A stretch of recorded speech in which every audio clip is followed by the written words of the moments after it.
Welcome to A Recipe Reborn, featuring your favorite foods from Final Fantasy XIV. Hello, my name is Lemon Drop, and I develop recipes by combining real-life culinary inspiration with the in-game recipe, description, thumbnail, geography, and lore. If you're into 14 and food, please subscribe and click the bell for a new episode every Tuesday. Today I am making two types of New Year snacks to celebrate Heavensturn. This is the year of the rat, and the Nezumi Bugyo from the Far East needs our help to understand why people in Eorzea are not keen to celebrate an animal they consider a pest, nor eat a food that requires a lot of effort to prepare. Wanting to bridge the cultures of East and West, we set out with Nedaroon and the Lucky Rats to slay the living Mochi and return with delicious cakes cut from its body. Keeping with the spirit of the event, I'm making one traditional Eastern recipe inspired by the event art, and one that blends both Eastern and Western food, which resembles the cut Mochi thumbnail.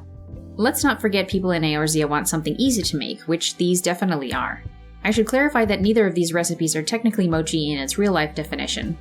Mochi is made from pounded cooked rice, and dango is made from rice flour and water.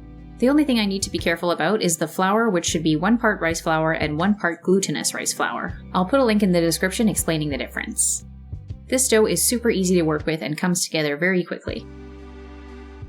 Next, I'm rolling the ball into a snake to cut it into bite-sized pieces, which I then roll into balls. I like to use a bench scraper to cut and a scale to make sure each ball is the same size.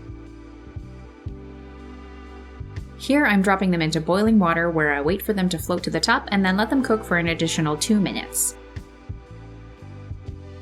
I'm letting them cool in ice water while I prepare the glaze. It's really similar in concept to teriyaki sauce and strikes that delicious sweet and salty balance that I love. Everything goes in a cold pot, whisked together, and then brought to a boil until it thickens.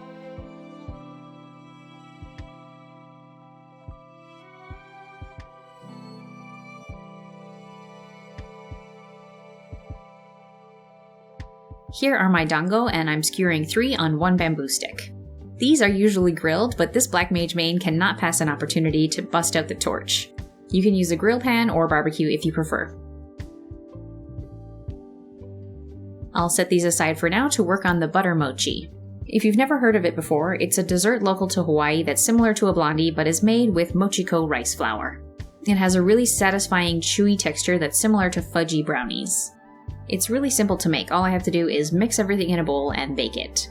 The sweetness can be customized to your taste by adding more or less sugar. You can also adjust the cakey texture by adding more baking powder or make it chewier by adding less baking powder. This is the flour you want to use. It comes in 1-pound boxes and is available in most Asian markets as well as on Amazon.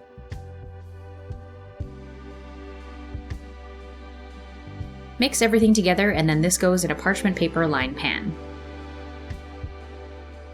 I'm using an 8x8 and a 9x9 today, but this batter will fit in a 9x13 or 33x23 centimeter pan. You can see my parchment paper is overlapping in a plus shape, which will come in handy later when I want to release these cakes from the pan. These go into the oven to bake for an hour, and I switch racks and rotate the pans halfway through because, as you know, my oven is fraudulent and has hot spots. See how these come out with this paper technique? They just slide right out. So all that's left to do is pour the glaze on the dango and dig in. I've got my hard rice cake and Heavensturn bounty decorations, and I'm ready to celebrate the Year of the Rat. These dango are so good, with the slight grilled flavor, and the sweet and salty glaze is just perfect. Not to mention the very satisfying chewy texture of the dango. The butter mochi is delicious. It reminds me of eating a pound cake if you've ever had one, but with a way better chewy, bouncy texture. Making cakes with rice is something I've never done before, so I'm really excited a whole new path to explore has opened up for me. For the full recipe and instructions, please check out the link to my website in the description below and in the card at the top of the screen. I'll be doing another Heavensturn recipe next week, so I will see you then. Thank you for watching, and please enjoy the first Kupo video of 2020.